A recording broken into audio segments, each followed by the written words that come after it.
ஹalleluya ஹalleluya. கர்த்தருடைய பரிசுத்த நல்ல நாமத்திற்கு மகிமையும் கனமுண்டாவதாக. ஆசீர்வதிக்கப்பட்டதான மனமகிழ்ச்சியான இந்த நாளின் காலை வேளையிலே தேவனுடைய நாமத்தை இந்த வலையொலி வாயிலாக மகிமைப்படுத்துவதற்கு தேவ ஆவியானவர் எங்களுக்கு நல்கியதான இந்த விலையேறப்பெற்ற தருணத்திற்கு நன்றி செலுத்திக் கொள்கிறேன்.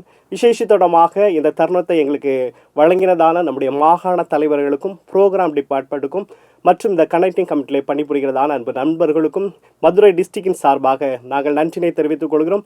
உங்கள் யாவரையும் ஆண்டவரும் இரட்சகருமாய் இருக்கிற இயேசு கிறிஸ்துவின் ஈடு இணையற்ற நல்ல நாமத்தினாலும் இரட்சணேசனை இந்த தென்கிழக்கு மாகாணம் மதுரை டிஸ்ட்ரிக்டில் இருக்கிறதான அனைத்து படைஸ்தலங்கள் சார்பாக இந்த பரிசுத்த ஆராதனைக்கு வாழ்த்து வரவேற்றுக் கொள்கிறோம். இதில் நீங்கள் தேவனுடைய நாமத்தை மகிமைப்படுத்துங்கள். இதை காண்கிறதான ஒவ்வொருவர்களுக்கும் இந்த ஆராதனை ஆசீர்வாதமாக அமைய தேவன் உறுதுணை செய்வாராக. தலைகளை தாழ்த்தி நாம் ஜெபம் செய்வோமாக. அன்பின் பரலோக பிதாவே, ஆசீர்வதிக்கப்பட்டதான மனமகிழ்ச்சியான இந்த பரிசுத்த நாள் இந்த காலை வேளைக்காக நன்றியோடு கூட துதிக்கிறோம், ஸ்தோத்திரிக்கிறோம். ஆண்டவரே, கடந்த நாட்கள் முழுவதும் தேவனாய் கர்த்தர் எங்களுக்கு போதுமானவராய், அதிசயமானவராய், அற்புதமானவராய் இருந்து எங்களை நிறைவாய் ஆசீர்வாதமாய் வழி நடத்துகிறீரே, அதற்காக நன்றியோடு கூட துதிக்கிறோம், ஸ்தோத்திரிக்கிறோம். ஆண்டவரே, குறிப்பாக இந்த நாளின் காலை வேளையிலே இந்த வலையொலி வாயிலாக தேவனுடைய நாமத்தை மகிமைப்படுத்துவதற்கு தேவன் எங்களுக்கு பாராட்டினதான அந்த கிருபைகளுக்காக நாங்கள் கர்த்தருக்கு நன்றி செலுத்துகிறோம். குறிப்பாக இதில் பாகம் எடுக்கிற ஆண்டவரே மதுரை டிஸ்ட்ரிக்டினுடைய ஒவ்வொரு உத்தியோகஸ்தர்களையும் என் தேவ ஆவியான நீங்கள் எடுத்து பயன்படுத்த வேண்டுமா ஜெபிக்கிறோம். ஆண்டவரே, பாடல்கள், ஆண்டவரே ஜெபம், சாட்சி ஒவ்வொன்றும் ஆண்டவரே இந்த வலையொலி மூலமாக கண்டு கழிக்கிறதான அன்பு பிள்ளைகளுக்கு ஆசீர்வாதமும் மனமகிழ்ச்சியுமாய் இருப்பதுக்கு என் தேவ நீங்க கிருபை செய்யணுமா ஜெபிக்கிறோம். இந்த ஆராதனை முற்றுமுடியும் உடைய கரத்திலே நாங்கள் கொடுக்கிறோம். என் தேவ ஆவியார் நீங்க மட்டும் மகிமைப்பட வேண்டுமாய் மீட்பரும் எங்கள் இரட்சகருமாய் இருக்கிற இயேசுவின் மூலம் அடியர்கள் ஜெபம் கேட்கிறோம் எங்கள் ஜீவனுள்ள நல்ல பிதாவே, ஆமேன், ஆமேன்.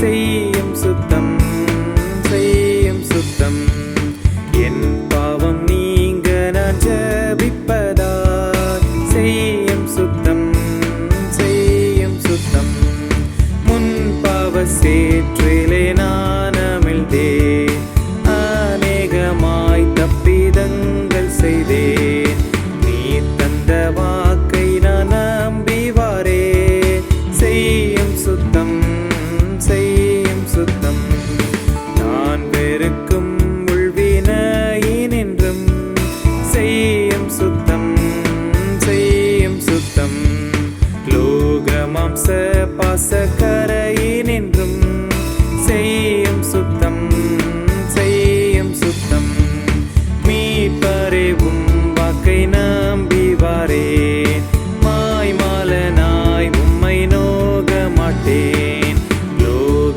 செல் பாதை செல்ல மாட்டேன், செய்யும் சுத்தம், செய்யும் சுத்தம், பாதிக்கும் பாவதுக்கத்தினின்று செய்யும் சுத்தம், செய்யும் சுத்தம், நாசத்தை காட்டும் பயத்தினின்று செய்யும் சுத்தம், செய்யும் சுத்தம், மீட்பரே உம்மால் நான் கழுவப்பட பிள்ளை போல் நம்பி என் கையை நீட்ட துணிந்து நீர் என்னை சுத்தி செய்ய கெஞ்சுகிறே. நாம் யாவரும் கண்களை மூடி நாம் ஜெபத்திலே தரித்திருப்போம். இந்த நாளுக்காக நம் தேவனுக்கு நன்றி செலுத்துவோம். நம்முடைய இரட்சணை சேனைக்காக, மாகாண தலைவர்களுக்காக நாம் ஜெபிப்போம். நடைபெற்று வருகிறதான ஹோம்லிக் ரேலிக்காக நாம் தேவனுடைய சமூகத்திலே நாம் ஜெபிப்போம். தலைவர்களை தேவன் எடுத்து பயன்படுத்தும்படியாக, விசேஷமாக 10th 12th எக்ஸாம் எழுத இருக்கிறதான பிள்ளைகளுக்காக விசேஷித்த ஞானத்தை தேவன் கொடுக்கும்படியாக நாம் ஜெபிப்போம். நம்முடைய பாடல் புத்தகத்தில் ஒரு பாடலின் பல்லவியும் சரணத்தையும் பாடிய பிற்பாடு கேப்டன் சுகன்யா அவர்கள் இந்த குறிப்புகளுக்காக ஜெபம் செய்வார்கள். சத்தத்தை கேட்டு மீட்பை பெற்று கொண்ட நாம் அவளாயிதோ நம்பிக்கையோடு வீட்டில் சேர நான் வாரேன். எனதுள்ளம் உள்ளம் உள்ளத்தையிலும் நீர் மாண்ட சண்டை எனதுள்ளம்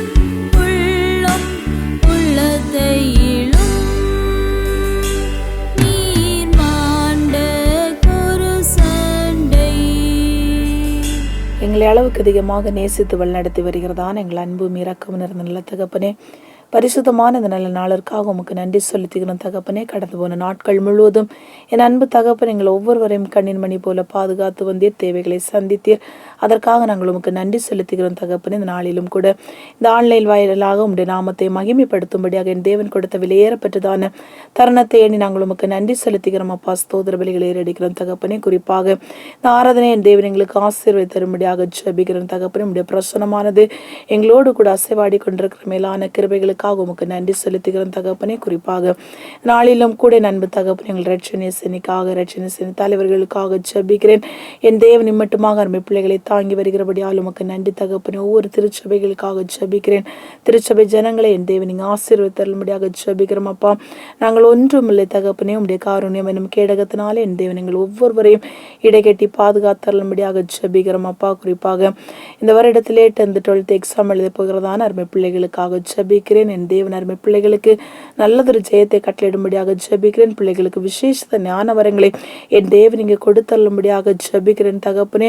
நாம் உடைய பிள்ளைகள் எண்ணுவதற்கு நினைப்பதற்கு மேலான அதிகமான மதிப்பெண்கள் எடுத்து உடைய நாமத்தை மகிமைப்படுத்துவதற்கும் உமக்கு சாட்சியா நிற்பதற்கும் என் தேவன் இங்கே உறுதுணை செய்யும்படியாக ஜெபிக்கிறேன் தகப்பனே.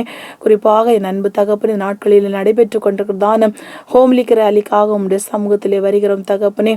என் தேவன் இந்த ஹோம்லிக் ரேலி எங்கள் தேவன் உங்கள் ஒவ்வொருவருக்கும் ஆசீர்வாதம் தரும்படியாக ஜெபிக்கிறோம் அப்பா. அருமையான தலைவர்களை என் தேவனுக்கு எடுத்து பயன்படுத்திடும்படியாக ஜெபிக்கிறோம் அப்பா. உடைய பிள்ளைகள் உடைய நாமத்தை மகிமைப்படுத்துகிறதான பொழுது என் தேவனுடைய பிரசன்னம் அவர்களோடு கூட நிறைவாய் தங்கி இருக்கும்படியாக ஜெபிக்கிறோம் அப்பா. நாங்கள் ஒன்றுமில்லை, என் தேவனுடைய பிரசன்னம் ஒவ்வொருவரை நிரப்பும்படியாக ஜெபிக்கிறோம் அப்பா. இந்த நாளிலும் என் அன்பு தகப்பன் நாங்கள் கேட்க போகிறதான சத்திய வார்த்தைக்காக ஜெபிக்கிறோம். சத்திய வார்த்தையை பகிர்ந்து கொள்கிறதான நம்முடைய மகனோடு என் தேவனிலிருந்து வெளிப்படும்படியாக ஜெபிக்கிறோம். நம்முடைய வார்த்தைகள் ஒவ்வொருவருக்கும் பிரயோஜனகரமாக இருப்பதற்கு என் தேவன் இங்கே உறுதுணை செய்ய, அதன்படியாக எங்களுடைய வாழ்க்கையில நாங்கள் நடந்து கொள்வதற்கு என் தேவன் இங்கே உறுதுணை செய்யும்படியாக ஜெபிக்கிறோம் அப்பா. நாங்கள் ஒன்றுமில்லை, நம்முடைய கரத்தில் எங்கள் ஒவ்வொருவரையும் தாழ்த்தி அர்ப்பணிக்கிறோம். நீங்க மாத்திரம் மகிமைப்படுங்க, காத்துக்கொள்ளுங்க, பலப்படுத்துங்க. துதிக நமக்குமையாவும் உமக்கே செலுத்துகிறோம். மீட்பரும் ரட்சகரும் ஜெபங்க ஏழும் எங்கள் இரக்கம் நிறைந்த நல்ல தகப்பனே, ஆமென். நாம் யாவரும் கர்த்தர் நமக்கு கற்றுத்தந்த ஜெபத்தை ஏறெடுப்போமாக. பரமண்டலங்களில் இருக்கிற எங்கள் பிதாவே, உம்முடைய நாமம் பரிசுத்தப்படுவதாக, உம்முடைய ராஜ்யம் வருவதாக, உம்முடைய சித்தம் பரமண்டலத்திலே செய்யப்படுகிறது போல பூமியிலும் செய்யப்படுவதாக. எங்களுக்கு வேண்டிய ஆகாரத்தை இன்று எங்களுக்கு தாரும். எங்கள் கடனாளிகளுக்கு நாங்கள் மன்னிக்கிறது போல எங்கள் கடன்களை எங்களுக்கு மன்னியும். எங்களை சோதனைக்கு உட்பட பண்ணாமல் தீமைந்து ரட்சித்துக் கொள்ளும். ராஜ்யம் வல்லமையும் மகிமையும் என்றென்றைக்கும் உடையவைகளே, ஆமேன். ஹல்லேலூயா. வாசிக்கும்படியாக கொடுக்கப்பட்டதான வேத பகுதி ஏசாயா 53ஆம் அதிகாரம் 1 முதல் 5 வரை உள்ளதான வசனங்கள். எங்கள் மூலமாய் கேள்விப்பட்டதை விசுவாசித்தவன் யார்? கர்த்தருடைய புயம் யாருக்கு வெளிப்பட்டது? இளங்கிளையை போலவும் வறண்ட நிலத்திலிருந்து துளிர்க்கிற வேரை போலவும் அவனுக்கு முன்பாக எழும்புகிறார். அவருக்கு அழகும் இல்லை, சௌந்தரியமும் இல்லை. அவரை பார்க்கும்போது நாம் அவரை விரும்பத்தக்க ரூபம் அவருக்கு இல்லாதிருந்தது. அவர் அசட்டை பண்ணப்பட்டவரும் மனுஷரால் புறக்கணிக்கப்பட்டவரும் துக்கம் நிறைந்தவரும் பாடு அனுபவித்தவருமாயிருந்தார். அவரை விட்டு நம்முடைய முகங்களை மறைத்து கொண்டோம். அவர் அசட்டை பண்ணப்பட்டிருந்தார், அவரை எண்ணாமற் போனோம். மெய்யாகவே அவர் நம்முடைய பாடுகளை ஏற்றுக்கொண்டு நம்முடைய துக்கங்களை சுமந்தார். நாமோ அவர் தேவனால் அடிபட்டு வாதிக்கப்பட்டு சிறுமைப்பட்டவர் என்று எண்ணிறோம். நம்முடைய மீறுதல்கள் நிமித்தம் அவர் காயப்பட்டு நம்முடைய அக்கிரமங்கள் நிமித்தம் அவர் நொறுக்கப்பட்டார். நமக்கு சமாதானத்தை உண்டு பண்ணும் ஆக்கினை அவர் மேல் வந்தது. அவருடைய தழும்புகளால் குணமாகிறோம். ஆமீன். கர்த்தர் தாமே வாசித்த வசனங்களால் நம் அனைவரையும் அதிகமாய் ஆசீர்வதிப்பாராக. ஆமீன். கர்த்தருடைய நாமத்திற்கு மகிமை உண்டாவதாக. இந்த நாளிலும் கர்த்தர் ஊழியத்தின் பாதையிலே செய்த நன்மைகளை குறித்து சாட்சியாக சொல்லும்படி ஆண்டவர் தந்த மேலான கிருபை எண்ணி நான் ஆண்டவரை துதிக்கிறேன், சோஸ்தரிக்கிறேன். இந்த வாய்ப்பை கொடுத்ததான மாகாண தலைவர்களுக்கும் மதுரை டிஸ்ட்ரிக்ட் உத்தியோகஸ்தர் ஐயா அவர்களுக்கும் இயேசு கிறிஸ்துவ நாமத்தினாலே நன்றியையும் வாழ்த்துதலையும் தெரிவித்துக் கொள்ளுகிறேன். என்னுடைய பெயர் லெப்னன் ஒய்எஸ் டார்பி. என்னுடைய மனைவியின் பெயர் லெப்னன் எம் சாந்தி. நாங்கள் 2019 ஆண்டு கமிஷனிங் பெற்று மதுரை டிஸ்ட்ரிக்ட் திண்டுக்கல் கோடாங்கிப்பட்டி படைஸ்தலத்திலே நாங்கள் கர்த்தருடைய ஊழியத்தை நாங்கள் செய்து வருகிறோம். 5 ஆண்டுகளாக கர்த்தர் எங்களோடு கூட இருந்து பல பாடுகளும் வேதனைகளும் சஞ்சலங்களும் எங்களுடைய வாழ்க்கையில் வந்தாலும் ஆண்டவர் ஊழியத்தின் பாதையிலே எங்களோடு கூட இருந்து அற்புதங்களையும் மகிமையான ஊழியத்தை செய்யும்படியான பாக்கியத்தையும் ஆண்டவர் எங்களுக்கு தந்திருக்கிறார். அதை எண்ணி நான் ஆண்டவரை துதிக்கிறேன், சோஸ்தரிக்கிறேன். அந்த இடத்திலே எங்களுடைய இல்லத்திலே வைத்துதான் ஆராதனை நாங்கள் செய்து கொண்டிருக்கிறோம். அங்கே ஒரு ஆலயம் இல்லை. ஆனால் இப்பொழுது ஆலயம் கட்டுவதற்காக ஒரு இடத்தை மாகாண தலைவர்கள் வாங்கி கொடுத்திருக்கிறார்கள். ஆகவே நான் மாகாண தலைவர்களுக்கும் இயேசு கிறிஸ்துவ நாமத்தினாலே நன்றியை வாழ்த்துதலையும் நான் தெரிவித்துக் கொள்ளுகிறேன். நல்ல ஒரு மகிமையான ஆலயத்தை அந்த இடத்திலே கட்டும்படியாக நீங்களும் உங்கள் தனிப்பட்ட ஜெபங்களிலே ஜெபித்துக் கொள்ளும்படி உங்களை நான் கேட்டுக்கொள்கிறேன்.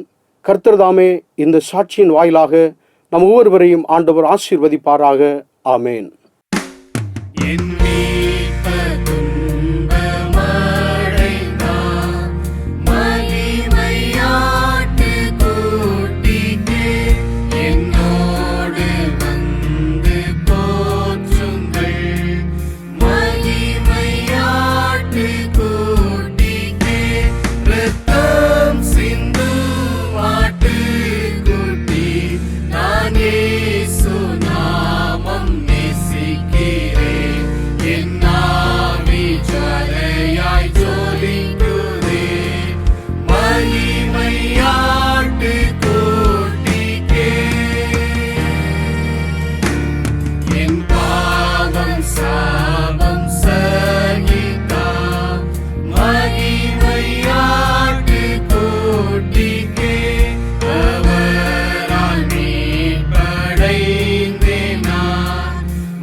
ஹல்லேலூயா, ஹல்லேலூயா, ஹல்லேலூயா.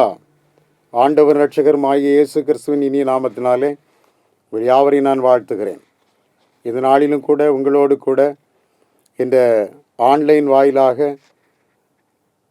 இந்த பரிசுத்த ஆராதனையிலே கர்த்தருடைய வார்த்தையை பகிர்ந்து கொள்வதிலே மிக்க மகிழ்ச்சி அடைகிறேன்.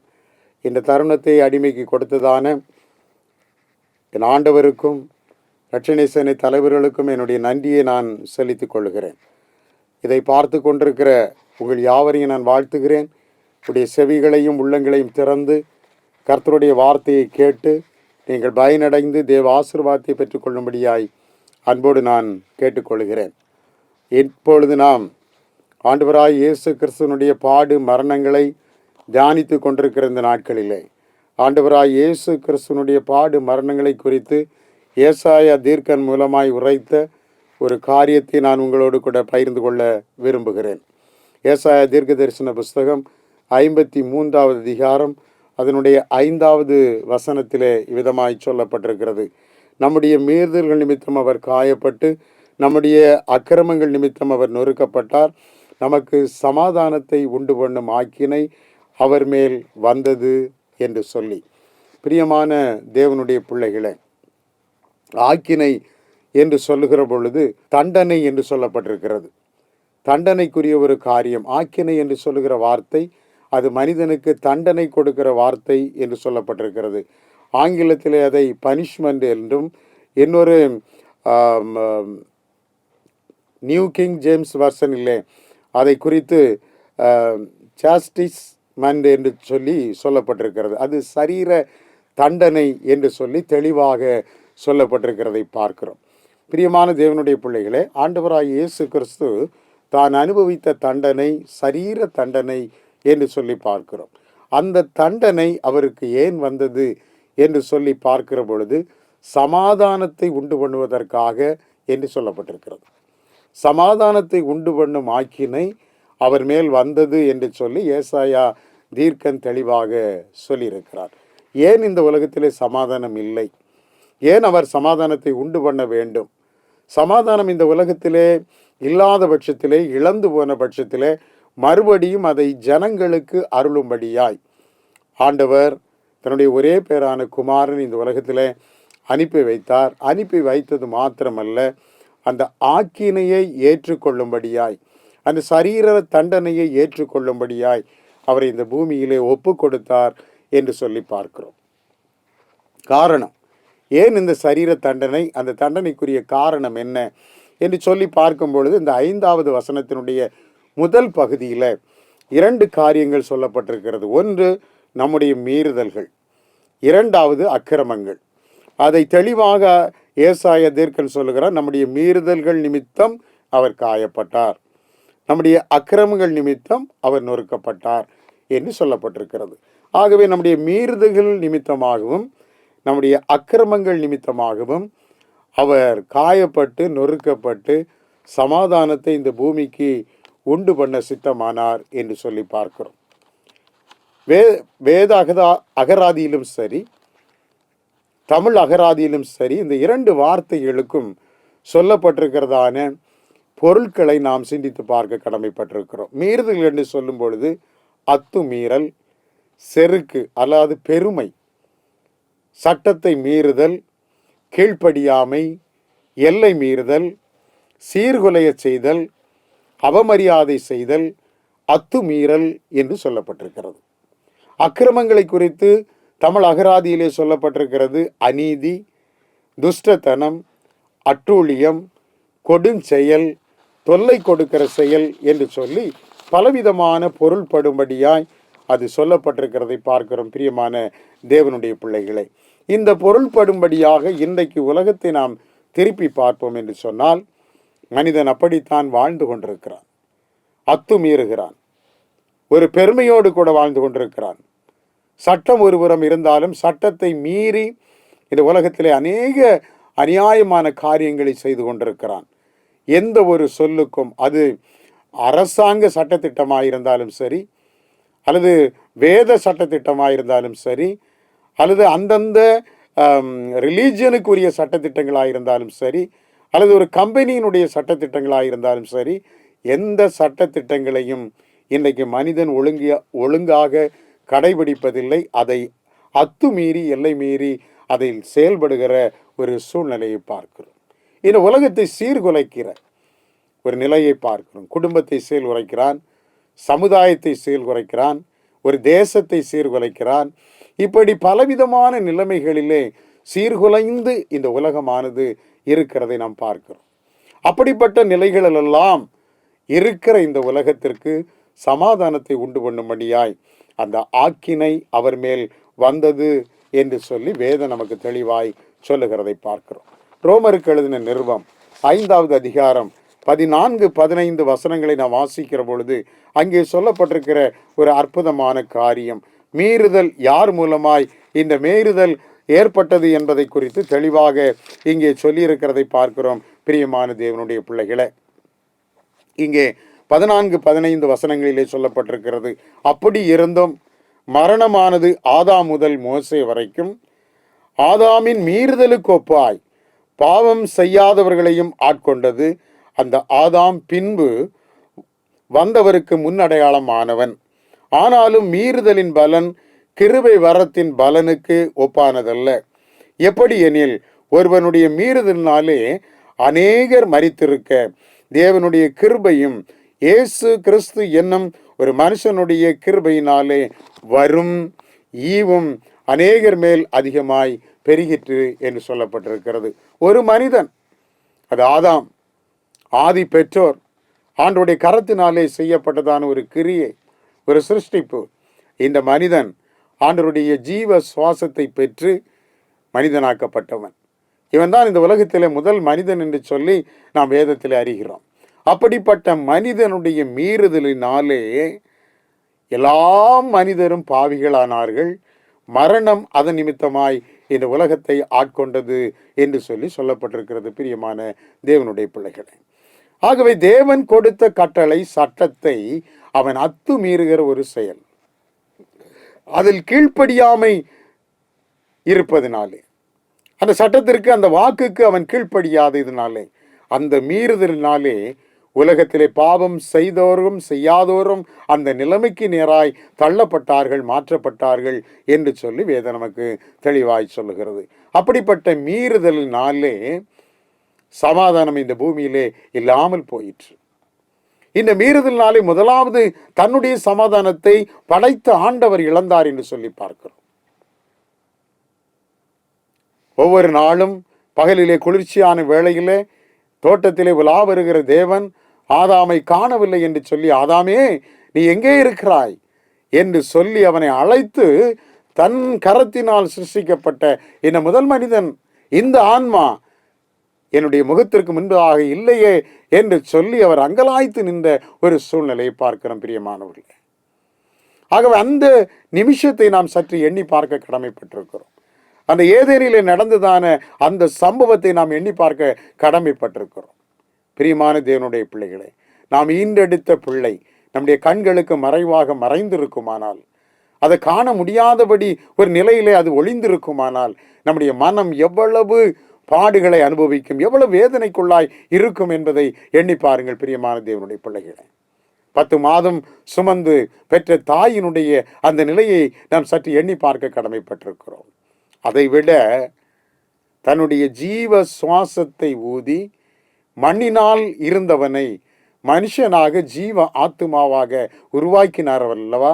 அவர் வருகிற பொழுது அந்த ஆத்துமா அந்த இடத்தில் இல்லாத பொழுது அந்த வேதனையை நாம் எண்ணி பார்க்க கடமைப்பட்டிருக்கிறோம். ஆகவே அப்படிப்பட்ட ஒரு மீறுதல் நிமித்தமாய் இந்த உலகத்திலே அத்தனை பேரும் தன்னுடைய தூய்மை இழந்தார்கள், பாக்கியத்தை இழந்தார்கள், தண்டனைக்குரியவர்களாய் மாறினார்கள்.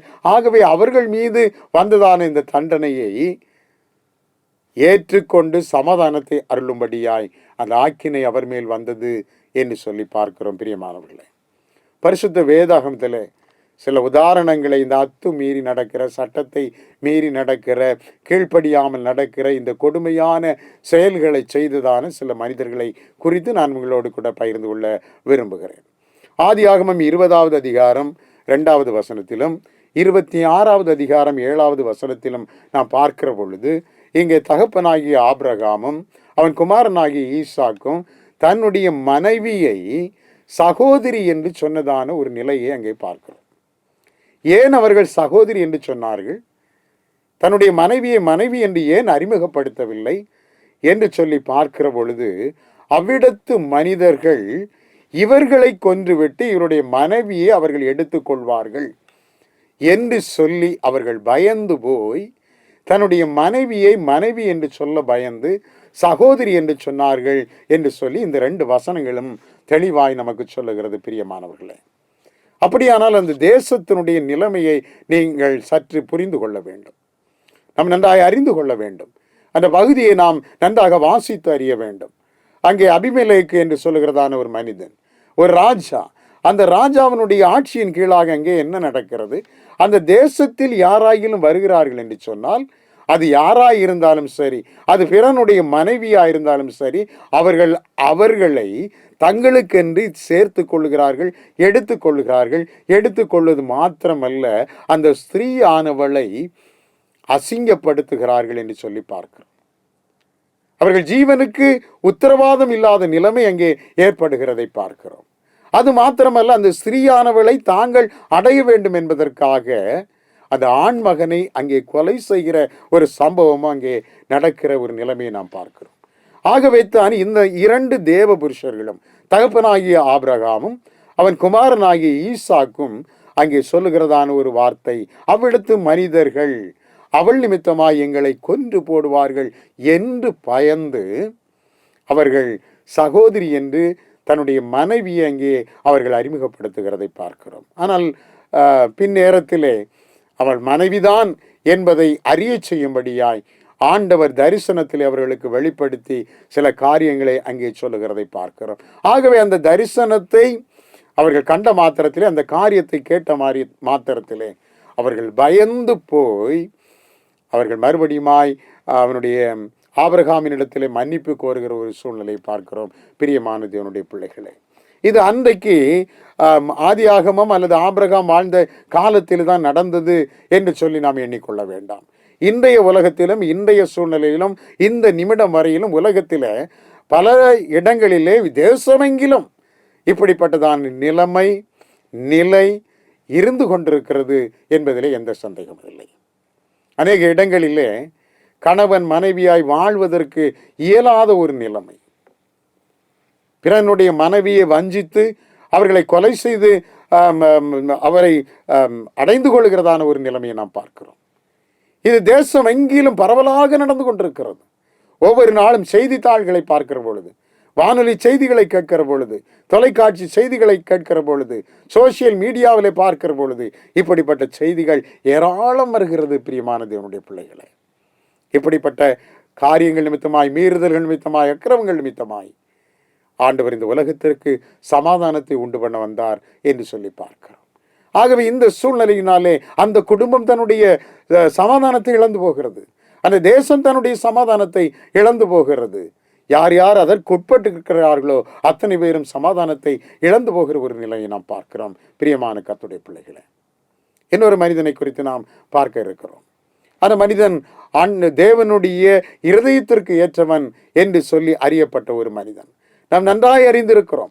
சங்கீதம் பாடுவதிலே வல்லவன், வீணை வாசிப்பதிலே வல்லவன், ஆண்டவருக்கு முன்பதாய் பாடுவதிலே வல்லவன். அப்படிப்பட்டதான ஒரு மனிதன் தேவனால் அபிஷேகம் பண்ணப்பட்டு அவருடைய சொந்த ஜனங்களை ஆளும்படியாய் ராஜாவாக அபிஷேகம் பண்ணப்பட்ட தாவீது. அவன் ராஜாவாக இருக்கிற பொழுது அவன் செய்த ஒரு காரியம், அந்த காரியத்தை நாத்தான் தீர்க்கன் அவனிடத்தில் போய் சூசகமாக அதை சொல்லுகிறதை பார்க்கிறோம். அவனுடைய தப்பை, மீறுதலை சுட்டி காட்டுகிறதை பார்க்கிறோம். பிரியமான தேவனுடைய பிள்ளைகளை, ஒரு கிராமத்திலே ஒரு நல்ல வசதி படைத்த ஐஸ்வர்யவான் இருந்தான். அவனுக்கு ஏராளமான ஆடு மாடு ஒட்டகங்கள் எல்லாம் இருந்தது. நல்ல சம்பந்தன், நல்ல ஐஸ்வர்யம் படைத்தவன். அதே கிராமத்திலே ஒரு குடியானவன் இருந்தான். அவன் செல்லமாக தன் பிள்ளையை போல ஒரு ஆடை அங்கே வளர்த்தான் என்று சொல்லி பார்க்கிறோம். அப்படிப்பட்ட ஒரு சூழ்நிலையிலே இந்த செல்வந்தன் வீட்டிற்கு ஒரு நாளிலே விருந்தாளி வருகிறதை பார்க்கிறோம். அந்த விருந்தாளிக்கு விருந்து செய்யும்படியாக, அந்த விருந்தாளிக்கு உணவளிக்கும்படியாக அவன் என்ன செய்ய வேண்டும்? ஒரு ஆடை வெட்ட வேண்டும் என்று சொல்லி எண்ணுகிறான். அப்பொழுது தன்னிடத்திலே, தன்னுடைய மந்தையிலே ஏராளமான ஆடுகள் இருந்தும் அதிலே ஒன்றை அவன் கொள்வதற்கு மனம் இல்லாதவனாய், அதிலே ஒரு ஆட்டை அவன் எடுத்து அடித்து அதை சமைத்து அந்த விருந்தாளிக்கு கொடுப்பதற்கு மனம் இல்லாதவனாய், அந்த ஏழை குடியானவன் வளர்த்ததான அந்த ஆடை அவன் எடுத்து அதை அடித்து சமைத்து தன் வீட்டிற்கு வந்த விருந்தாளிக்கு கொடுத்தான் என்று சொல்லி அங்கே சூசகமாக தாவீதினுடைய அந்த தவறை அங்கே எடுத்துரைக்கிறதை பார்க்கிறோம். இதை கேட்டவுடனே ராஜ சிம்மாசனத்திலே அமர்ந்திருக்கிற இந்த தேசங்களுக்கெல்லாம் நியாயம் சொல்லுகிற அந்த தாவீது உடனே கோபப்பட்டவனாய், இந்த காரியத்தை செய்தது யார்? அவன் தண்டிக்கப்பட வேண்டும், அவன் தண்டனைக்குரியவன், அவன் நிச்சயமாக ஆக்கினை அடைந்தே ஆக வேண்டும் என்று சொல்லி அவன் கோபத்தோடு சொல்லுகிற பொழுது அங்கே தீர்க்கன் அவனை பார்த்து சொல்லுகிறான், நீதான் அந்த மனிதன், நீதான் அந்த மனிதன், அந்த காரியத்தை செய்தவன் நீதான் என்று சொல்லி தாவீதை சுட்டி காட்டுகிறதை பார்க்கிறோம். பிரியமான தேவனுடைய பிள்ளைகளே, அவன் என்ன செய்தான்? தன்னுடைய படையிலே இருந்ததான உரியா அவனுடைய மனைவியின் மீது ஆசை கொண்டு அவனுடைய மனைவியை எடுத்துக்கொள்ளும்படியாக உரியாவை யுத்தத்திற்கு அனுப்பி முன்னிலையிலே நிறுத்தி அவனை கொலை செய்ய வேண்டும் என்று சொல்லி அவன் கடிதம் கொடுத்து சொல்லி அனுப்பி அவன் என்ன செய்கிறான்? யுத்தத்திலே அவனை கொன்று விடுகிறான். அவன் யுத்தத்திலே மரித்து போகிறான். அவனுடைய மனைவியை அவன் எடுத்துக்கொள்கிறதை பார்க்கிறோம். பிரியமானவர்களே, அப்படிப்பட்ட ஒரு காரியத்தை அவன் செய்த அந்த இழிச்செயலை அவனுக்கு சுட்டி காட்டும்படியாய் நாத்தான் இதை இவ்விதமாக ஒரு கதையின் மூலமாக அல்லது ஒரு சம்பவத்தின் மூலமாக அல்லது ஒரு இல்லஸ்ட்ரேஷன் மூலமாக அவனுக்கு விளக்குகிறதை பார்க்கிறோம். பிரியமான கர்த்தருடைய பிள்ளைகளே, நீயே அந்த மனிதன் என்று சொன்ன மாத்திரத்திலே துடிதுடித்து போகிறான், துடிதுடித்து போகிறான். அதனுடைய விளைவு 51வது சங்கீதத்தை நான் பார்க்கிற பொழுது அங்கே இறைவனுக்கு முன்பதாக அவன் பட்ட பாடு என்ன, இறைவனுக்கு முன்பதாக அவன் எப்படி நடந்து கொண்டான் என்று சொல்லி அந்த வசனங்களை எல்லாம் வாசிக்கிற பொழுது தெளிவாக இங்கே சொல்லப்பட்டிருக்கிறதை பார்க்கிறோம். அவனுடைய மீறுதல், எல்லை மீறுதல், தான் ஒரு ராஜா என்று சொல்லுகிறதான ஒரு ஆணவம் ஆகையினாலே அவன் எல்லாவற்றையும் மீறி ஒரு ராஜாவே இந்த காரியத்தை செய்ய முற்பட்டதினாலே அந்த குடும்பம் சீரழிந்து போகிறது. ஒரு உயிர் அங்கே இழந்து போகிற ஒரு சூழ்நிலையை பார்க்கிறோம். பிரியமான கர்த்தருடைய பிள்ளைகளே, ஆகவே இப்படிப்பட்டதான செயல்கள் இன்றைக்கும் தேசத்தில் நடந்து கொண்டிருக்கிறது. அத்துமீறுகிற செயல், எல்லை மீறுகிற செயல், சட்டத்தை மீறுகிற செயல் நடந்து கொண்டிருப்பதனாலே சமாதானம் இல்லை. தேசத்திலே, குடும்பத்திலே சமாதானம் இல்லை, ஒரு தனிநபருடைய வாழ்க்கையிலே சமாதானம் இல்லை, ஒரு சமுதாயத்திலே சமாதானம் இல்லை. இப்படித்தான் இன்றைக்கு உலகம் ஓடிக்கொண்டிருக்கிறது என்று சொல்லி பார்க்கிறோம். இன்னொரு சம்பவத்தையும் நான் உங்களுக்கு சொல்ல விரும்புகிறேன். 1 ராஜாக்களினுடைய புஸ்தகம் 21வது அதிகாரம் முதல் 3 வசனங்களை வாசிக்கிற பொழுது அங்கே ஒரு சம்பவத்தை குறித்து நாம் அறிய முடியும். பிரியமான தேவனுடைய பிள்ளைகளே, இங்கே ஆகாப் என்று சொல்லுகிறதான ஒரு ராஜா, அந்த ராஜாவினுடைய வீட்டண்டை அல்லது அவருடைய அரண்மனை அண்டையிலே ஒருவன் குடியிருக்கிறான். அவனுடைய பெயர் நாபோத் என்று சொல்லி பார்க்கிறோம். அவனுக்கு ஒரு சிறிய திராட்சை தோட்டம் அதிலே இருக்கிறது. அவன் அதை வைத்து தன்னுடைய நாட்களை கடத்தி கொண்டிருக்கிறான். சமாதானமாய் அவன் வாழ்ந்து கொண்டிருக்கிறான். ஆகவே அந்த திராட்சை தோட்டத்தை பார்த்துதான ஆகாப் என்ன செய்கிறான், அந்த திராட்சை தோட்டத்தை வாங்க வேண்டும் என்று சொல்லி அவனிடத்திலே போய் கேட்கிறான்.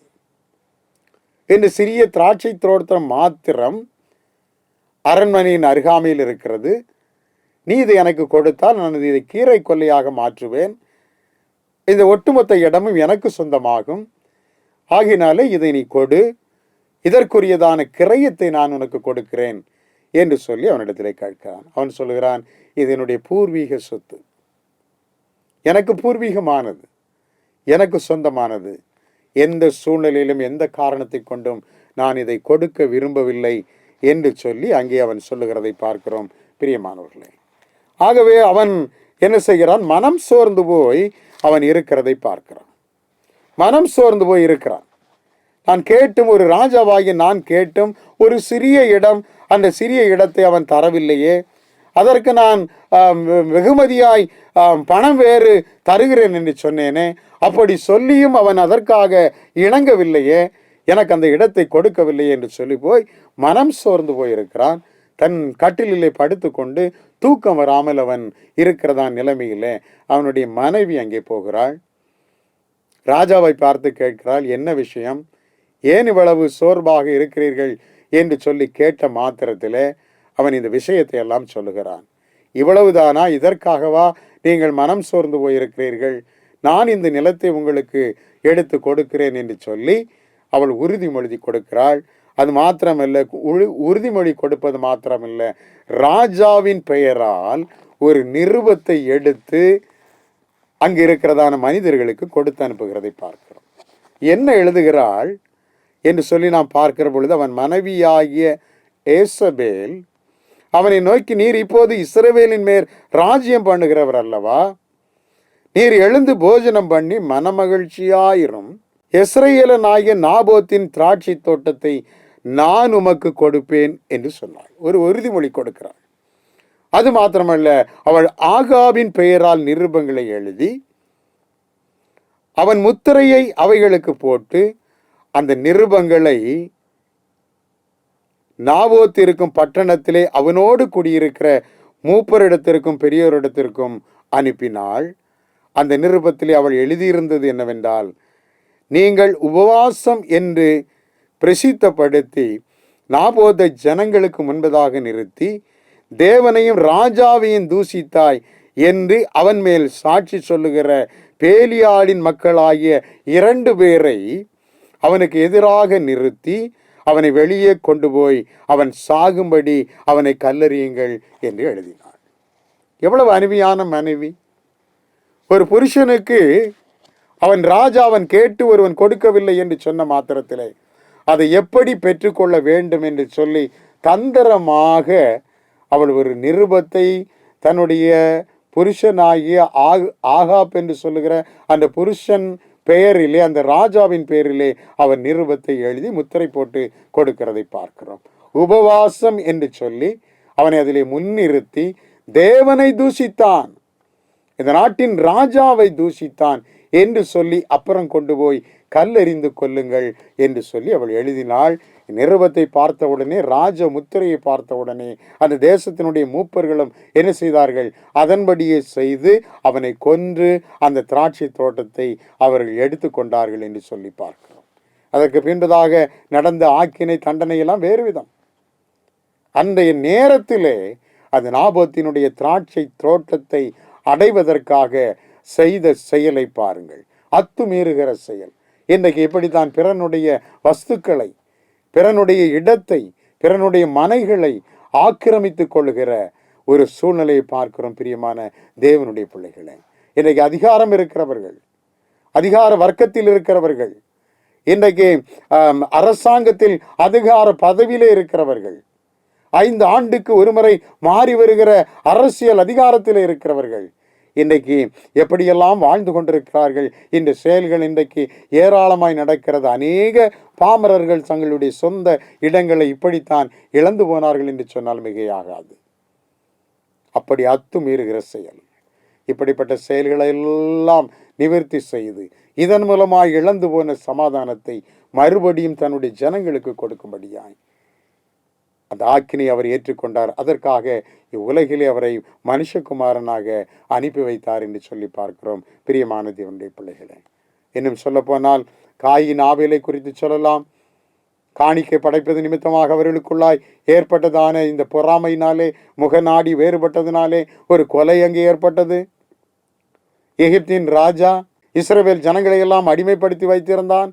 அவர்கள் பலிகி பெறுகிறார்கள் என்று சொன்னதினாலே பிறக்கிற எல்லா ஆண் பிள்ளைகளையும் அந்த தேசத்திலே கொலை செய்யும்படியாய் கட்டளையிட்டான். அவர்கள் வேலை செய்வதற்கு சரியான உபகரணங்களை கொடுக்காதபடி அவர்களே அதை தேடி எடுத்து அவர்கள் முன்போலவே சரியான அளவிற்கு செங்கல்களை அறுக்க வேண்டும் என்று சொல்லி அவன் கட்டளை கொடுத்தான். ஆனாலும் தேவன் அவர்களோடு கூட இருந்தார் என்று சொல்லி பார்க்கிறோம். அதை போல ஆண்டவராய் இயேசு கிறிஸ்து இந்த உலகத்திலே பிறந்த பொழுது ஏரோதனுடைய நாட்களிலும் அப்படிப்பட்ட ஒரு செயல் நடந்ததை பார்க்கிறோம். பிறந்த 2 வயதிற்குட்பட்டதான ஆண் பிள்ளைகளை எல்லாம் கொலை செய்யும்படியாய் கட்டளையிட்டதான ஒரு சூழ்நிலை பார்க்கிறோம். பிரியமானவர்களே, இயேசு கிறிஸ்து தான் இந்த உலகத்திலே ஊழியம் செய்த நாட்களிலே சமாதானத்தை உண்டு பண்ண வந்தார் அல்லவா? அந்த சமாதானத்தை உண்டு பண்ணுவதற்காக இந்த உலகத்திலே அவர் பட்ட ஆக்கினை, அவர் பட்ட பாடுகள், அவர் அடைந்த வேதனைகள், அவர் சந்தித்ததான சவால்கள் ஏராளம் ஏராளம் ஏராளம் என்று சொல்லி பார்க்கிறோம். பிரியமான கர்த்தருடைய பிள்ளைகளே, இந்த செய்தியை கேட்டுக்கொண்டிருக்கிற என் அன்பின் தேவனுடைய பிள்ளைகளே, நம்முடைய மீறுதல் நிமித்தமாய், நம்முடைய அக்கிரமங்கள் நிமித்தமாய் அவர் காயப்பட்டார், நொறுக்கப்பட்டார். சமாதானத்தை உண்டு பண்ணும் ஆக்கினை அவர் மேல் வந்தது என்று சொல்லி பார்க்கிறோம். அந்த ஆக்கினை அவர் ஏற்றுக்கொண்டு இந்த உலகத்திற்கு சமாதானத்தை அருளினது மாத்திரமல்ல, இந்த உலகம் கொடுக்கிற சமாதானத்தை அல்ல, என்னுடைய சொந்த சமாதானத்தையே இந்த உலகத்திலே நான் வைத்து போகிறேன் என்று சொல்லி ஆண்டவர் தன்னுடைய சமாதானத்தை வைத்து போனார்.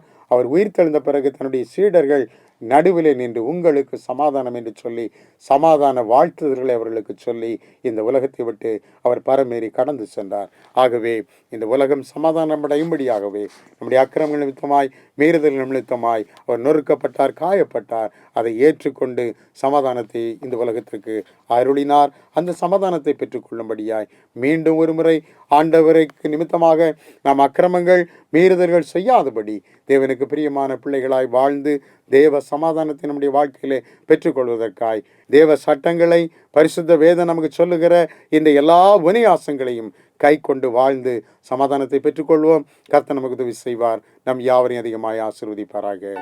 ஆம். சண்டை இயேசுவே வைத்தனை காத்தீடும் கல்வாரி ஊற்றி நின்று பாயுது ஜீவாறு சீலுவை சீலுவை என்றும் என் மகிமை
அருமையான கர்த்தருடைய அன்பு பிள்ளைகளே, இந்த நாளிலும் ஒரு நல்ல கர்த்தருடைய வார்த்தையை கேட்கும்படியாய் கர்த்தர் உதவி செய்தார். சமாதானத்தை வைத்து போகிற நம்முடைய தகப்பன் ஒவ்வொருவருக்கும் சமாதானத்தை தருவார். சமாதானத்தை பெற்றுக்கொள்ளும்படியாக தேவனுடைய சமூகத்திலே நாம் காத்திருப்போம், ஜெபிப்போம். தேவனாய் கர்த்தர் ஒவ்வொருவரையும் ஆசீர்வதிப்பாராக. யாவரும் ஜெபம் செய்வோம். மகா உன்னதங்களில் வாசமாயிருக்கிறதான எங்கள் பரிசுத்தமுள்ள நல்ல ஆண்டவரே, இந்த பரிசுத்தமான ஓய்வு நாளின் கால வேளைக்காக நன்றி செலுத்துகிறோம். கடந்த நாட்கள், நேரங்கள், நிமிஷங்கள் முழுவதும் எங்கள் தகப்பனாய் கர்த்தர் எங்களோடு கூட இருந்து எங்களை பாதுகாத்து, பராமரித்து, போஷித்து, உடுத்துவித்து, நாங்கள் போன வந்த இடங்கள், செய்த வேலைகள், ஊழியங்கள் எல்லாவற்றிலும் என் தகப்பனுடைய கிருபையும் பாதுகாப்பும் இருந்தபடினாலே உமக்கு ஸ்தோத்திரம். இந்த நாளிலும் இந்த ஊடகத்தின் வழியாய் அப்பா என் தகப்பனுடைய நாமத்தை மகிமைப்படுத்தும்படியாக கர்த்தர் இந்த நாளை நீர் எங்களுக்கு ஏற்படுத்தி தந்தீர். உம்முடைய ஊழிய பிள்ளைகளாக எங்கள் ஒவ்வொருவரையும் இந்த இடத்துல அழைத்து வந்திருக்கிறபடினாலே உமக்கு ஸ்தோத்திரம். பாடல்களின் மூலமாக, வேத வசனங்களின் மூலமாக, சாட்சிகளின் மூலமாக ஆண்டவரே கர்த்தருடைய வார்த்தைகளை பகிர்ந்து கொண்டு என் தகப்பனுடைய நாமத்திற்காக இந்த நாளிலே ஆண்டவரே நாங்கள் உம்முடைய நாமத்திற்கு மகிமை சேர்த்தோம். கர்த்தர் எங்களோடு கூட நீர் இடைப்பட்டபடினாலே உமக்கு ஸ்தோத்திரம்.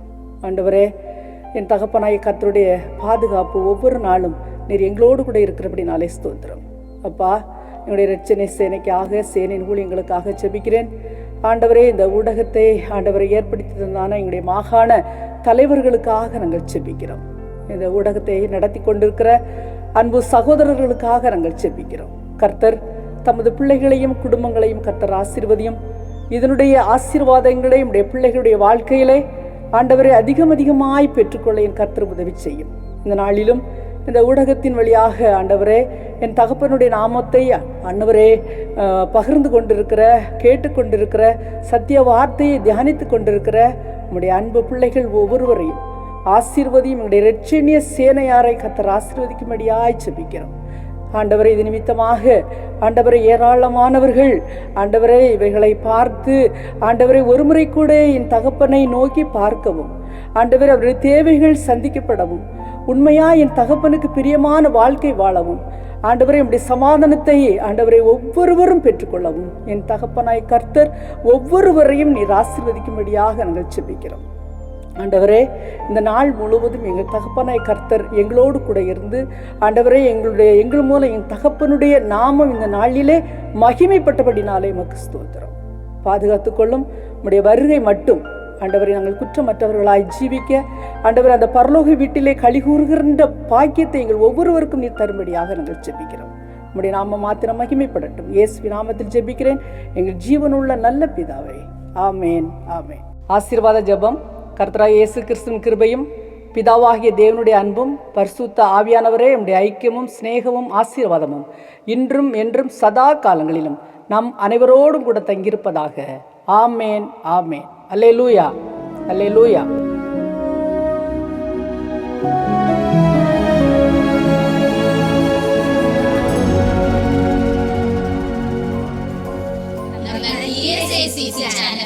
லைக் பண்ணுங்க, ஷேர் பண்ணுங்க, கமெண்ட் பண்ணுங்க, சப்ஸ்கிரைப் பண்ணுங்க.